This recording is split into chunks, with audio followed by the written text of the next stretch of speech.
ನಮಗೆ ಇಲ್ಲಿ ಬರ್ತೀವಂತ ಗೊತ್ತಿರಲಿಲ್ಲ. ಸಡನ್ನಾಗಿ ಸರ್ ಕರೆದ್ರು, ಕ್ವಿಝ್ ಇದೆ ಹಿಂಗೆ ಬರ್ರಿ ಅಂತ. ನಮಗೆ ಯೋಚನೆ ಇಲ್ಲ, ನಾವು ಹಿಂಗೆ ಬರ್ತೀವಿ, ಈ ಥರ ಕ್ಯಾಮ್ರಾ ಮುಂದೆ ನಾವು ಲೈವ್ ಟೆಲಿಕಾಸ್ಟ್ ಆಗ್ತೀವಿ ಅಂತ. ನಮಗೂ 4th ಪ್ಲೇಸ್ ಬಂದಿದ್ದೀವಿ.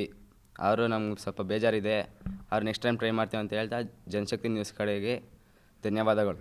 ನನಗೂ ಕೂಡ ಅಷ್ಟೇ 4th ಪ್ರೈಸ್ ಬಂದಿದ್ದಕ್ಕೆ ನನಗೂ ಸ್ವಲ್ಪ ದುಃಖ ಇದೆ. ಮುಂದಿನ ಸಲ ಸ್ವಲ್ಪ ಇನ್ನೂ ಚೆನ್ನಾಗಿ ತಿಳ್ಕೊಂಡು ಸ್ವಲ್ಪ ಟ್ರೈ ಮಾಡ್ತೇವೆ ಅಂತ ಹೇಳ್ತಾ ಜನಶಕ್ತಿ ನ್ಯೂಸ್ಗೆ ಧನ್ಯವಾದಗಳು. ಫಸ್ಟ್ ಆಫ್ ಆಲ್ ನಮಗೆ 2nd ಪ್ಲೇಸ್ ಬಂದಿದೆ. ನಮ್ಮನ್ನು ಸರ್ಕಾರಿ ಪ್ರೌಢಶಾಲೆ ಮಕ್ಕಳಿಂದ ಗುರುತಿಸಿ ಇಲ್ಲಿ ಕರ್ಕೊಂಬಂದು ಇಲ್ಲಿ ಜನಶಕ್ತಿ ನ್ಯೂಸಲ್ಲಿ ಲೈವ್ ಟೆಲಿಕಾಸ್ಟ್ ಮಾಡಿ ನಮ್ಮನ್ನು ಕ್ವಿಝಿಗೆ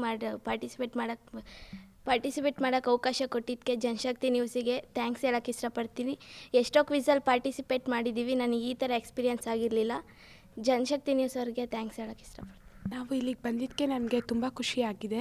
ಇನ್ನೊಂದು ಸ್ವಲ್ಪ ಪ್ರಯತ್ನ ಪಟ್ಟಿದ್ರೆ ನಾವು 1ನೇ ಸ್ಥಾನಕ್ಕೆ ಬರ್ತಿದ್ವೇನೋ, ಆದರೆ ಇವಾಗ 2ಯ ಸ್ಥಾನದಲ್ಲಿದ್ದೀವಿ. ಪರವಾಗಿಲ್ಲ, ನೆಕ್ಸ್ಟ್ ಟೈಮ್ ಇನ್ನೂ ಚೆನ್ನಾಗಿ ಓದ್ಕೊಂಡು ಬರ್ತೀವಿ ಮತ್ತು ಕೇಳಿರೋ ಕ್ವಶನ್ಸ್ಗೆ ಚೆನ್ನಾಗಿ ಆನ್ಸರ್ ಮಾಡ್ತೀವಿ.